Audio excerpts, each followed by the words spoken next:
I did Coachella, and in front of 80,000 people, which was insane, with rapper YG. And I lived on a tour bus with him and traveled with him and Kendrick Lamar in 2017 for a month. Wow, what was that like? That was insane. That was another one of these amazing food projects. Was on the bus? What's that? Like, what kind of snacks were on the bus? Vagina. That was the snack. So I can be crude on this, can I? Of course, yes. All right. I felt like I had to. I would be upset if you weren't. All right. So yeah, I got an email one day and it was like, listen, this is the manager for YG. Do you want to go on tour with YG and Kendrick Lamar? It's an 18-city tour, 30,000 people a night, arena tour, starting in San Jose and ending in Miami. And we're going to be in Canada, all across the country. Wow. And I thought, I didn't know who Kendrick Lamar, I mean, how white is this? I didn't know who Kendrick Lamar was. No, didn't he date a Kardashian? I barely know who he is. I thought he was like a linebacker for the Baltimore Ravens. I had no idea who it was. Okay. And I'm like, I get the email. I'm like, who the?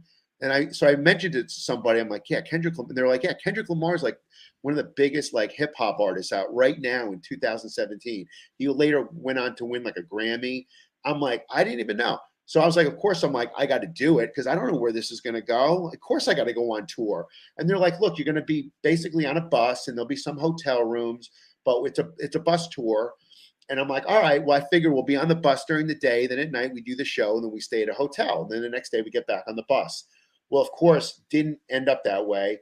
I show up that like a week later, I literally was in Idaho and I jump on a plane and I land in San Jose, get an Uber. I show up an hour before the show and there's a big bus and there's like a, 50 African-American guys outside the bus. And they're like, were you afraid to say black? You were like, I have to call them African-American. Yeah, I'm trying to be nice. Well, just in case if they're listening, I don't want them to stab me. Yeah, 50 black guys, and they're like urban, like very black. So YG is a Bloods gang member, and all of his friends are Did you feel safe, protected? Yeah. So I made the mistake. I was wearing blue. I had no idea. Oh no. And I'm like, oh shit. I'm a Giant fan. I know nothing about the Crips. Don't kill me. And so for the next 4 weeks, I'm living on a bus where there's 6 buses, and I lived on a bus. We had 2 strippers on our bus. What were their names? What's that? Do you remember their names? You know what? They're not even. I could find out. I don't even remember, but they were not like famous dancers. Okay. Like literally girls that they met like locally. Just starting out. Yeah, like an internship or Just something. Starting out. Like an entry-level position. Okay. Yes, apprenticeships or whatever. And there was like 2 white guy roadies that like looked like pirates. They were like, the typical like gruff and backward baseball hat. And they've been doing this for years. And then just 6 of his buddies from Compton. And there were no hotels. We literally lived on the bus for 4 weeks. Wow. There was 9 of us sleeping on top of each other in little cubbies. And I remember being like, oh my God, I had a panic attack. I'm like, first of all, I can't sleep on a bus in like a little cubby. It's like a pizza oven. I've seen these videos of these like pimp tour buses, and it's like it's like not even bunk beds. It's like stacked. Yeah. You can't even sit up. And claustrophobic. Yeah. You can't sit up. You have to literally, you just slide in and you lay down. Mm-hmm. And you have a curtain. That's all you have. And you have 9 other people, like 2 above you. And then, 3 other, whatever, 6 or 7 other people. And these aren't your friends. Like, you don't even know. That would be horrible with your family. You imagine, and with your friends, it would You probably like didn't know where to put your wallet. Yeah, well, I put it where I should put it. I shoved it up my ass. They don't like. Were people having sex on the bus in the little cubby holes? Well, with me, they were. They were raping me. I got raped for 1 month. I was raped as Trump. It's worth it for the opportunity. Yeah, but because I was Trump, it didn't count as me getting raped. Okay, so that felt good. You're like, orange man, bad. Yeah, right. So we go on there and imagine like being on a bus with people that, number one, they're all friends, and I'm a white guy. Wow, and you're the odd man out. So they don't even want to get to know me because they're like, first of all, I'm doing Trump. You're white. Yeah. Yeah, and they would look at me when I was out without makeup, and they'd be like, "Yo, fuck Trump, fuck Trump, like, fuck Trump." I'm not his representative. Yo, Yeah, like I'm gonna touch your chin, yo. You fuck Trump. And like, what do you like, Trump? And I'm like, no, what? dude, I'm doing this. That's the parody. I'm doing it because he has a song called "Fuck Donald Trump." You must like him, right? know. And they were freaking out, and I was like, I'm gonna die on this freaking trip. And then his bodyguard, like after the shows, Kendrick Lamar would be saying that to you? No, not Kendrick. Okay. Kendrick had his own bus. Oh. Kendrick, ironically, is like really, he's really, he's straight. He doesn't drink. He doesn't drug. He's like straight arrow, and he had his own bus. So he's and boring. YG is much more, city, urban, okay, like bad. He's the Crip, right? He's the bad boy. He's the blood bad boy. He's like. Is he the crypt keeper? Is he like a main crypt? I don't know how it works. Well, he's a blood. Oh, whoops. So, yeah, right. I would never call him a crypt. That would be. That probably would be. That might end my career with him. That'd be it. Yeah, you do the wrong handshake. I don't know. Right, you do the wrong. I didn't know any of this thing. I was so white. I never felt white in my life until I was on there, and I didn't even understand what they were saying to each other. Like I'd wake up and they'd be like, "Yo, what's cracking? What? Yo, we got to chop it up. Sit down. We got to chop it up." I'm like, "You got to chop it up." Yeah. Are we eating? Like, I don't chop it up. Yeah. Are we making a salad? What's happening? Yeah. And they were like, "No, dude, you don't know urban slang." I'm like, "I don't know. I don't." So, but they couldn't kill me because they needed me every night to go on stage. yeah. Every night. That's really funny. So it was crazy.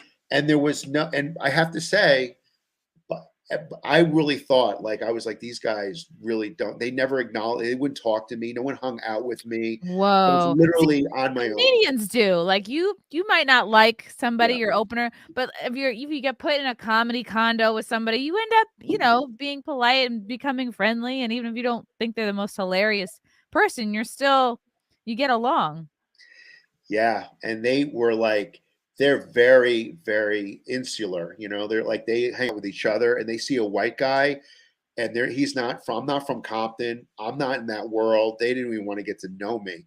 But the irony is by the end, and by the way, never make gay jokes with them. Like I made a gay joke with one of them and he wanted to kill me. Yeah. I pretended to blow him as Donald Trump with the wig on in the middle of the green room. Oh my God, no. One of them he's like, "Yo, Trump with that wig. What are you, a tranny? You a tranny?" And he was like the skinny. How clever. Yeah. He was the skinny, wimpiest one out of all of them. He's like, "Yo, you tranny, yo. You tranny. We probably out blowing people. You tranny with your wig on." So I went right over and made a beeline with my wig, and I just went into his legs like I was gonna blow him. That's great. And everyone was like, "Whoa, what the fuck? What was that shit, yo?" That's funny. And then that night on the bus, he freaked out, this kid. He was so angry at me because it's like I'm calling him a faggot by doing that. Wow. I'm like, I was blowing you. Yeah. So you should be happy. He was calling you that first, basically. Exactly. You were calling me. You were just doing that out of nowhere. Right. I didn't have to blow you. I was doing it with a nice called you gesture. gay. So how was it your fault? Right. So that night we almost had like a fight in the bus. Oh my God. And then after that, I was like, oh my God, they're all going to kill me because they're all friends. You have to sleep with your curtain open. Yeah. Exactly. But then after that, we didn't have a fight, but we got into a verbal thing. And all of his friends were like waiting like to see what happened. And after that, believe it or not, they all respected me because they saw that I wasn't kissing their ass. And I'm that's good. I'm New York. I'm me. I'm who I am. And I went back to do Coachella a year later, and they were all so happy to see me, and they were hugging me, and we were friends. Really? Wow. Yeah. And there is a beautiful moral at the end of the story, which is then they did finally let you blow them. Yes, they did. Yeah. Well, I was first. I was raped again. That was that was part of it. I always get raped by them. Yeah. And then they let me blow them this time. Without the wig. That was wow, they must really like you now. It's a big step. But the thing was that we all go into a situation with a certain stigma or stereotype of other people. And I certainly had one of them. I mean, I've never hung out with gang members. and they've never hung out with me. And by the end of it, it's like I understood their world. Yeah, but I'm sure they at no point were worried for their lives hanging around you. So no, it's not there was quite 20 of them, right? You're like, wow. They're probably like, wow, Bob folded all of our laundry. And you're like, I almost thought I was going to die. It's like not exactly the same. Right. They were in the upper hand the whole time. Wow. Totally crazy. But by the end of it, like, we were all very friendly because I think we realized, like, you know, at the end of it, you're just guys, you're human beings, you know, and like, just like someone might meet you or hear you or see you and see, let's say they hear you on a podcast and you're being really irreverent and they're like, oh, that's against my political view. And then they meet you and they're like, oh, wait, wow, you're really cool. And you're really down to earth and you're really funny. And all of a sudden the wall comes down. And that's what we have to do as performers, you know. It's like, and that's what's going on now in our country. Like, everyone's just got labels for everybody. It's a shame, right?